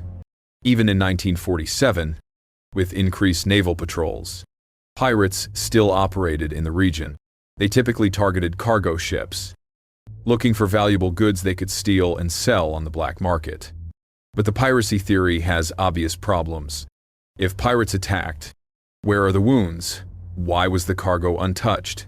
Why would pirates kill everyone but take nothing? And, most importantly, how would pirates cause the specific manner of death observed aboard the ship? Some versions of this theory try to address these issues by suggesting the pirates used chemical weapons themselves, perhaps stolen military supplies. But this seems unnecessarily complicated. Pirates want profit with minimal risk. Using sophisticated weapons that might endanger themselves makes little sense when conventional violence would be more effective. Finally, we must consider the possibility that dominates modern analysis of the Ourang Medan story, that the ship never existed at all. The evidence for this conclusion is substantial and troubling. No ship named Ourang Medan appears in Lloyd's Register of Ships, the comprehensive international listing of commercial vessels. No registration exists in Dutch maritime records. No shipyard has documentation of building such a vessel. No port authority has records of it docking. No insurance company has policies covering it. The Silver Star, the American ship that allegedly conducted the rescue operation, was a real vessel, but its logs contain no mention of the Ourang Medan incident. No distress call, no rescue attempt, no boarding party, nothing. The story appears to originate with a man named Silvio Shirley, an Italian journalist and maritime radio operator based in Trieste. In 1940, newspapers in Britain reported on a mysterious ship disaster, attributed to the Associated Press and originating from Trieste. Then in 1948, the Dutch-Indonesian newspaper De Locomotief published a series of 3 articles about the Ourang Medan, again crediting Shirley as the source. But the details differ significantly between the 1940 and 1948 versions. The location changes from the Solomon Islands to the Strait of Malacca. The date changes from 1940 to 1947. New dramatic details are added, including the famous distress message and the detailed descriptions of the bodies. At the end of the De Locomotief series, the newspaper included a disclaimer that should give us pause. We must repeat that we don't have any other data on this mystery of the sea, nor can we answer the many unanswered questions in the story. It may seem obvious that the entire story is a fantasy, a thrilling romance of the sea. On the other hand, the author, Silvio Shirley, assures us of the authenticity of the story. This is not a ringing endorsement. The newspaper itself seems skeptical, acknowledging the story might be fantasy while noting that Shirley insists it's true. Researcher Estelle Hargraves has traced the story's evolution and concluded that Shirley likely fabricated or heavily embellished the tale. Perhaps he heard rumors of a genuine maritime incident and added dramatic details to make it more compelling. Perhaps he invented the whole thing from scratch. In either case, the story seems to have grown more elaborate with each retelling, accumulating new details, like a snowball rolling downhill. But why would Shirley invent such a story? The most likely answer is the same reason journalists have always been tempted to exaggerate or fabricate. It makes for compelling reading. In the 1940 seconds, newspapers competed fiercely for readers. A dramatic mystery story would sell copies. If the story couldn't be easily verified because it occurred in remote waters during wartime chaos, so much the better. The story's persistence and evolution over time are themselves fascinating. It appeared in reputable publications, including a 1952 U.S. Coast Guard journal. It was repeated in books about maritime mysteries. In 1959, the CIA mentioned it in a document, though they didn't confirm the ship's existence. Each repetition gave the story more credibility, more weight, more reality. By the time researchers began seriously investigating the Ourang Medan in the 1992s and 2000s, the story had become thoroughly embedded in maritime lore. It had inspired books, television documentaries, and eventually even a video game. The 2019 horror game Man of Medan uses the Ourang Medan legend as its foundation, imagining that the ship carried a hallucinogenic chemical weapon called Manchurian gold that caused the crew to kill each other in terror-induced madness. So where does this leave us? We have a story that has been told and retold for over 80 years. We have dramatic details that seem designed to horrify and intrigue. We have theories ranging from chemical weapons to carbon monoxide to supernatural forces, and we have a complete absence of verifiable physical evidence. The most likely explanation, based on the available evidence, is that the Ourang Medan never existed as described. Perhaps a ship did sink under mysterious circumstances during or shortly after World War II. Perhaps there were unusual deaths aboard some vessel. But the specific story of the Ourang Medan, with its perfectly dramatic details and convenient destruction of all evidence, appears to be largely or entirely fictional. Yet the story persists. And perhaps that persistence tells us something important about human nature. We want to believe in mysteries. We want to believe that there are still unexplained phenomena in our increasingly mapped and monitored world. We want to believe that the ocean, vast and deep and dark, still holds secrets. The Ourang Medan gives us permission to believe. It's a story that exists in that tantalizing space between possible and impossible, between fact and fiction. It's a story that reminds us that truth can be stranger than invention, and that sometimes the line between the two is impossible to find. So we return to where we began, the Strait of Malacca, June 1940. A distress call crackling across the radio frequencies, a ship full of dead men with terror frozen on their faces. An explosion, a sinking, and then nothing but questions. What can we say with certainty about the SS Ourang Medan? We know that the story exists. We know it has been published in newspapers and journals across multiple decades.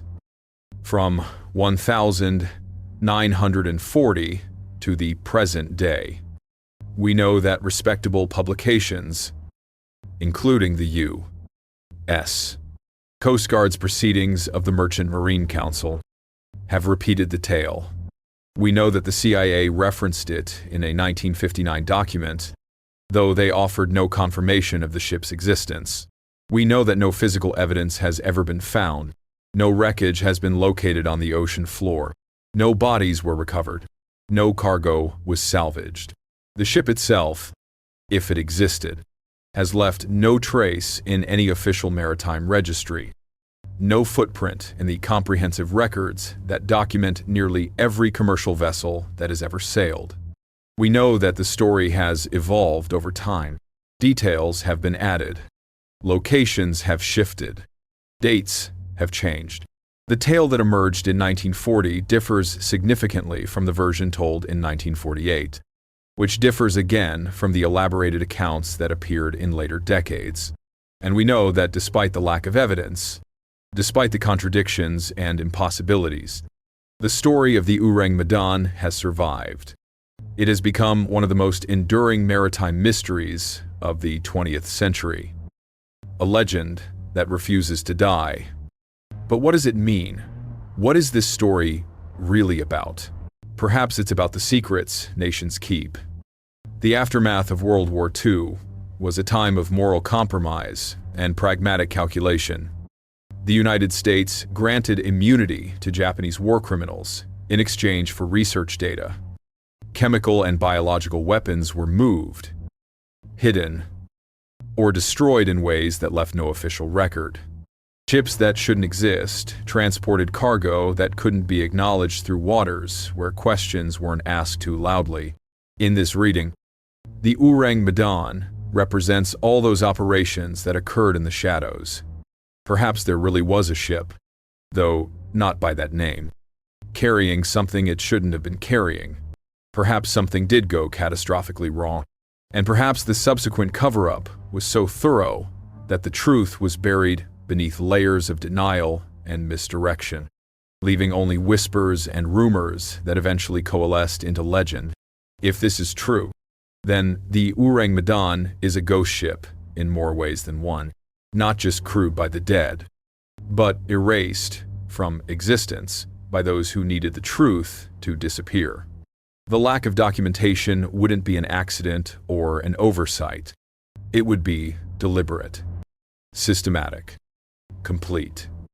And we would never know the real story because too many powerful interests benefited from its concealment. Or perhaps it's about the nature of truth itself, in a world saturated with information but starved for certainty. In 1947, communication was slower, verification was harder, and the chaos of the post-war world created countless opportunities for stories to emerge that couldn't be easily confirmed or refuted. A journalist in Trieste could publish a story sourced from a missionary who heard it from a dying sailor. And how would anyone check? How would anyone know? Today, we have the internet, satellite surveillance, instant global communication. Yet we arguably have more difficulty than ever determining what's true. We're drowning in information, while truth remains elusive. The Ourang Medan story, born in an era of information scarcity, has thrived in our era of information overload precisely because it occupies that gray zone where verification is impossible but the tale is too compelling to dismiss. In this reading, the Ourang Medan is less about what happened and more about how stories function in human culture. We need mysteries. We need unsolved puzzles. We need to believe that the world still contains phenomena beyond our understanding. The story persists, not because it's true, but because we want it to be true. We want to believe that the ocean still has teeth, that ships can still disappear, that death can still arrive in forms we don't recognize. Or perhaps it's about fear, deep, primal fear of the unknown. Consider the elements of the story: a distress call from nowhere, a crew dying of invisible causes, faces frozen in terror, cold where there should be heat, smells that suggest poison, a fire that consumes evidence, an explosion that sends everything to the bottom of the sea. Every detail is designed to unsettle us. The story doesn't give us a monster we can fight or a danger we can avoid. It gives us something worse, the suggestion that death can come without warning, without explanation, without mercy. That you can be going about your normal duties one moment and dead the next. Your face locked in a mask of horror, as whatever killed you defies all understanding. This taps into existential dread, the fear that the universe is not just dangerous, but incomprehensible. That there are forces at work, whether human, chemical, or supernatural, that we cannot predict or protect ourselves against. That the thin veneer of safety and understanding we've constructed is just that, a veneer, and beneath it lies chaos. In this reading, the Ourang Medan is a modern campfire story, a tale told to remind us that we are not as safe or as knowledgeable as we like to believe. It serves the same function that ghost stories have always served: to give shape to formless dread, to provide a narrative for our anxieties, to let us experience fear in a controlled context. The story also speaks to the specific fears of the mid-20th century. This was the dawn of the atomic age, the beginning of the Cold War, the era when humanity first acquired the power to destroy itself completely. Chemical weapons, biological agents, radioactive materials. These were new horrors, invisible killers that could wipe out populations without warning. The Ourang Medan story emerged at exactly the moment when these fears were crystallizing. A ship full of dead men, killed by an invisible agent. What better metaphor for the anxiety of living in a world where poison gas could drift over cities, where missiles could deliver death from thousands of miles away, where the very air and water could become weapons? In this reading, the story is less about a specific incident and more about the collective trauma of a generation that had just survived the most destructive war in human history and was now facing the prospect of something even worse. The Ourang Medan represents our fear of our own weapons, our own cleverness turned against us. But there's another possible interpretation, one that's simultaneously more mundane and more troubling. Perhaps the story persists because it's essentially true, even if the specific details are wrong. Ships do disappear. Crews duty under mysterious circumstances. The ocean is vast and deep and full of dangers we don't fully understand. Chemical accidents happen. Piracy happens. Unexplained phenomena happen. The world is stranger than we like to admit. Perhaps there was a maritime disaster that inspired the Ourang Medan legend. Perhaps multiple disasters were combined into one story.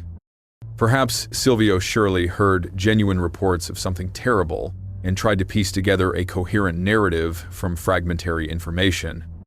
Perhaps he got the name wrong, the location wrong, the date wrong. But the core event, something killed a ship's crew in a horrifying manner, was real. In this reading, our inability to verify the story doesn't mean it's false. It means the truth has been obscured by time, distance, poor documentation, and the natural tendency of stories to drift as they're retold. The Ourang Medan as we know it might be fiction, but it points to something factual beneath the embellishments. This interpretation is perhaps the most unsettling of all, because it suggests that terrible things can happen, be witnessed, be reported, and still slip through the cracks of history. That documentation can fail. That evidence can be lost. That truth can become indistinguishable from legend simply through the passage of time and the imperfection of human memory and record-keeping. Today, the Strait of Malacca remains one of the world's busiest shipping lanes.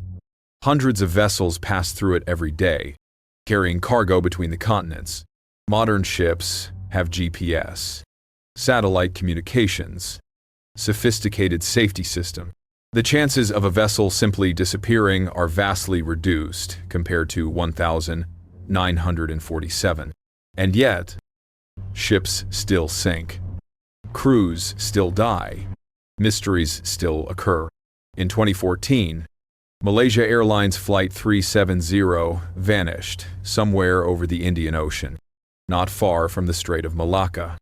Despite an international search effort using the most advanced technology available, the aircraft has never been found. 239 people disappeared, and we still don't know exactly what happened. If a commercial airliner can vanish in the 21st century, is it so hard to believe that a small cargo ship could have disappeared in 1947? Taking its secrets with it, the ocean is still the ocean. Vast, deep, dark, and largely unexplored. We've mapped the surface of Mars in more detail than we've mapped the ocean floor. We know more about distant galaxies than we know about what lies in the deepest trenches of our own planet. The abyss still keeps its secrets, somewhere in those depths. Perhaps lies the wreck of the Ourang Medan, or perhaps it lies under a different name, misidentified and forgotten. Or perhaps it never existed at all except in the imagination of a journalist looking for a good story. We may never know. And that, ultimately, is the point. The story of the Ourang Medan is a reminder that certainty is elusive, that truth is complicated, that the line between fact and fiction is often blurred beyond recognition. It's a reminder that the world still contains mysteries, whether real or imagined. It's a reminder that sometimes the questions are more important than the answers. It's also a reminder of something darker, that war leaves scars beyond the physical, that nations do terrible things in the name of security, that secrets are kept and truths are buried, that people die in ways that are never fully explained or acknowledged, that justice is not always served and answers are not always provided. If the Ourang Medan was carrying chemical weapons from Unit 731, then 23 men, give or take, died as a consequence of some of the worst war crimes in human history. They died because nations were willing to overlook atrocities in pursuit of military advantage. They died because dangerous materials were transported with insufficient precautions. They died. And their deaths were covered up to protect classified operations and avoid embarrassing questions. If that's true, then the Ourang Medan story is not just a maritime mystery. It's a moral tragedy, a reminder of the human cost of the decisions made by those in power. But if the ship never existed, if the whole story is fabrication, then we must ask different questions. What does it say about us that we want to believe in such tales? What need does this story fulfill? Why has it endured when so many other stories have been forgotten? Perhaps it endures because it encapsulates something essential about the human experience. We are small creatures in a vast universe. We sail on waters we don't fully understand. We face dangers we cannot always predict or explain. We die, sometimes suddenly, sometimes terribly, and those left behind struggle to make sense of our endings. The Ourang Medan, real or not, speaks to these fundamental truths. It reminds us of our vulnerability, our ignorance, our mortality. And paradoxically, there's comfort in that reminder, because if we can name our fears, if we can tell stories about them, then perhaps we can master them. Perhaps we can survive them. So here is my final question for you. The question that each person must answer for themselves. What do you believe? Do you believe there was a ship named Ourang Medan that sailed into the Strait of Malacca in June 1947, carrying a deadly cargo that killed every soul aboard before consuming itself in fire and explosion?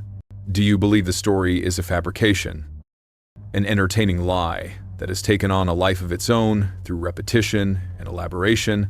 Or do you believe, as I'm inclined to, that the truth lies somewhere in between, that something happened, something real and terrible, but the details have been so obscured by time, secrecy, and storytelling that we can no longer separate fact from fiction? Whatever you believe, consider this. Right now, somewhere in the world, a ship is crossing open water. Its crew is going about their duties, trusting in the vessel beneath them, in the technology that surrounds them, in the routine that structures their days. They believe they know what dangers they face. They believe they understand their world. But do they? Can any of us truly know what dangers lurk in the spaces between what we see and what we understand? Can we be certain that invisible threats aren't drifting through the air we breathe? That the cargo we carry is what we've been told it is? That the world operates according to the rules we've been taught? The Ourang Medan reminds us that certainty is an illusion, that the map is not the territory, that there are more things in heaven and earth than are dreamt of in our philosophy. And somewhere, perhaps, in the darkness, 1,000 meters below the surface of the Strait of Malacca, a ship rests on the ocean floor. Its name might be Ourang Medan, or it might be something else entirely. Its cargo might be chemical weapons, or sulfuric acid, or innocent trade goods. Its crew, if they're there at all, lie in their final positions, faces frozen in expressions that no one living will ever see again. The ocean keeps its secrets well, and the dead, as they say, tell no tales. Or do they? Perhaps the Ourang Medan, real or legendary, is the tale the dead are telling, a warning, a reminder, a whisper across the decades saying, be careful what you carry, what you hide, what you believe you can control, because the ocean is patient and the truth, however buried, has a way of surfacing. The story of the SS Ourang Medan is not over. It may never be over. As long as ships sail and mysteries endure, as long as people wonder what really happened in those tropical waters all those years ago, the tale will continue to be told. It will evolve, as stories do. New details will be added. New theories will emerge, and each generation will find in it what they need to find. For some, it will be entertainment, a spooky story to share. For others, it will be a genuine historical mystery worthy of investigation. For still others, it will be a parable about secrecy, about the cost of war, about the dangers of playing with forces we don't fully understand. All of these interpretations are valid. All of them are incomplete. Because the truth, if there is a truth, remains submerged beneath fathoms of water, years of time, and layers of uncertainty. And perhaps that's exactly where it should be. Perhaps some mysteries are meant to remain unsolved. Perhaps some questions are meant to hang in the air, unanswered, reminding us of the limits of our knowledge and the vastness of what we don't know. So the next time you see a ship on the horizon, or hear a strange story that can't quite be verified, or feel that prickle of unease that tells you something is not quite right, remember the Ourang Medan. Remember that the world is stranger than we think. Remember that the ocean is deep and dark and full of things we've never seen. And remember that sometimes, from the depths, from the past, from the space between truth and legend, comes a signal, a distress call, a warning. Two words that echo across the decades, across the divide between the living and the dead, across the boundary between what we know and what we can only imagine. ID. The message was sent.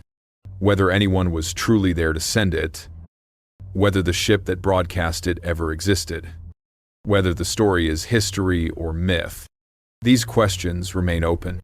But the message endures, and as long as it does, the Ourang Medan sails on. Not through the physical ocean, but through the darker waters of human memory and imagination. A ghost ship, crewed by questions, carrying a cargo of mysteries, forever approaching, but never quite arriving at any port where answers might be found. This is the legacy of the SS Ourang Medan, not a solved mystery, but an enduring one. Not a closed case, but an eternally open question. Not an ending, but an invitation to wonder, to question, to imagine what terrors might lurk just beyond the edge of our understanding. What happened aboard that ship? If it existed, what killed those men? If they lived, what secrets went to the bottom with that vessel? If it sank, we may never know. And that, perhaps, is the most frightening possibility of all.